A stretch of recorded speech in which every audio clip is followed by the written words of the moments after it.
Okay, Reaver the Legend here with the last part, and hopefully the last attempt at making this fucking third part of the Crystal Maiden farming video. Because I'm going to kill myself if I have to do this again. This will be my attempt number 4, because I keep doing dumb shit, and I can't help but do dumb shit. I'm going to have to cut all these together and show them a fucking immaculate failure. You know what? We're even going to start with the smoke here. I think it's worth starting with the smoke because you're going to put it on cooldown. You can't have more than 3 smokes, so it's good to do that off the bat. So we're going to have some extra gold. The rest of it's going to go into our... shit.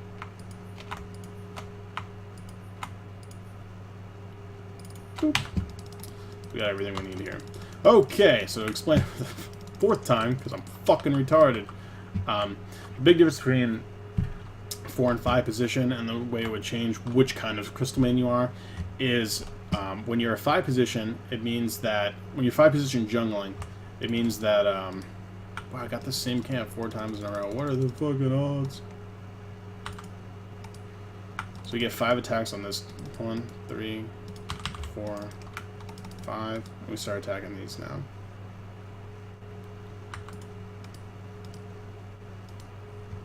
So you got plenty of time for this. Okay. So ideally you want to get your boots as quickly as possible so you can traverse the jungle. But to finish what I was saying, the big thing that's going to change what kind of CM you are is based off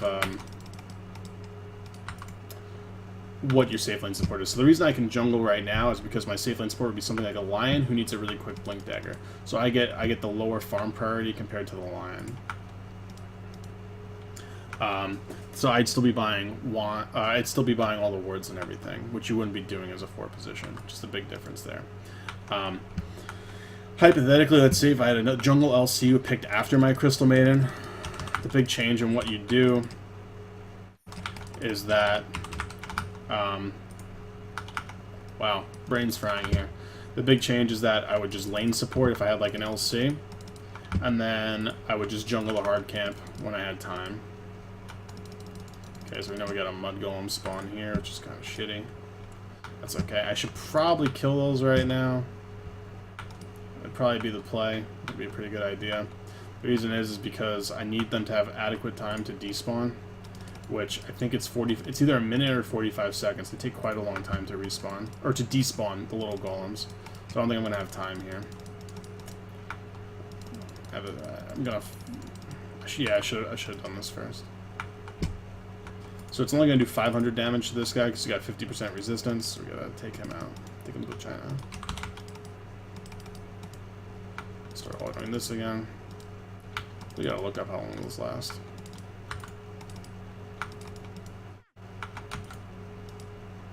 And we're gonna wait for the respawn here.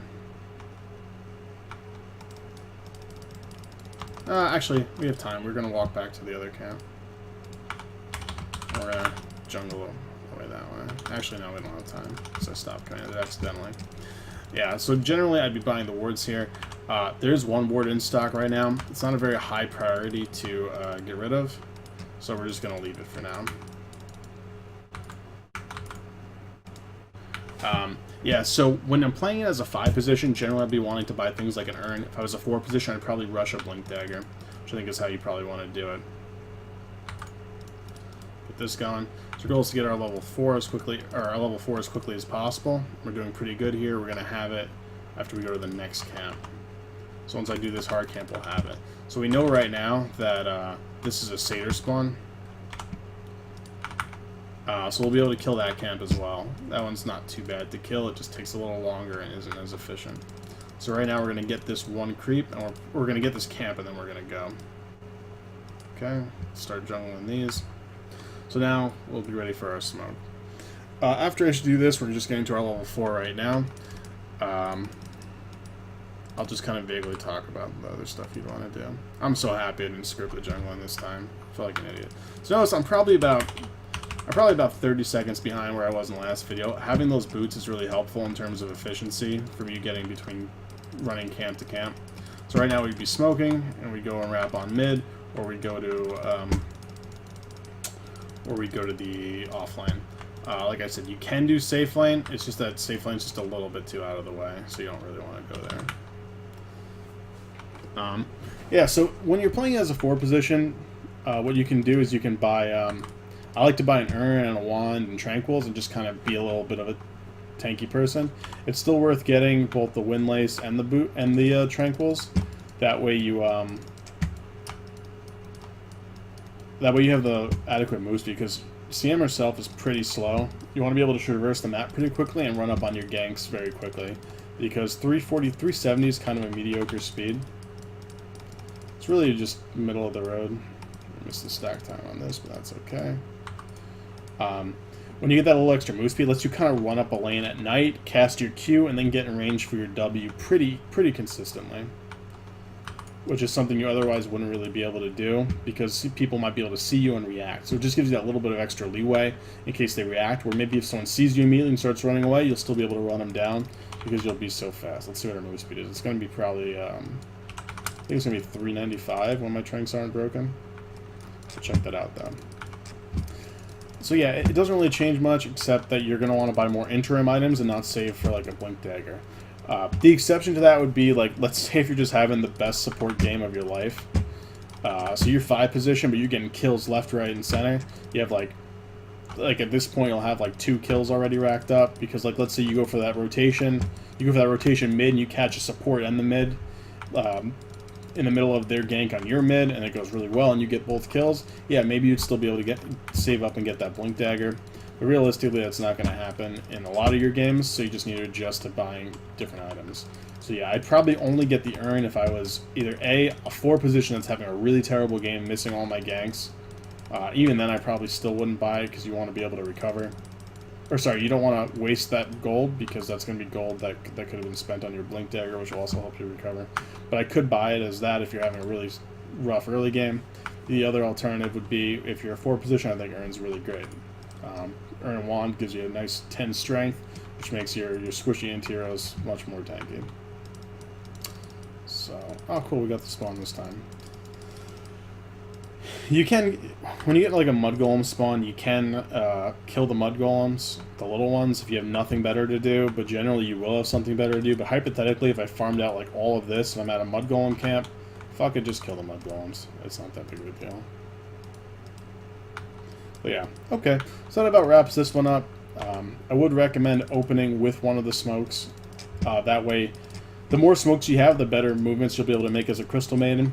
So putting that Smoke of Deceit on cooldown would be really good, because buying it initially means your next smoke's coming at about 10 minutes. If you look at this timer, it's going to be coming at about 10 minutes into the game. I think Smoke of Deceit has a cooldown of about 10 or 11 minutes.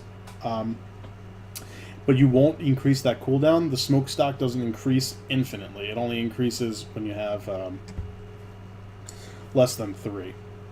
So by getting your smoke count to 2 at the very first minute, you start that cooldown. I think that's a good thing to do in probably any game as a support.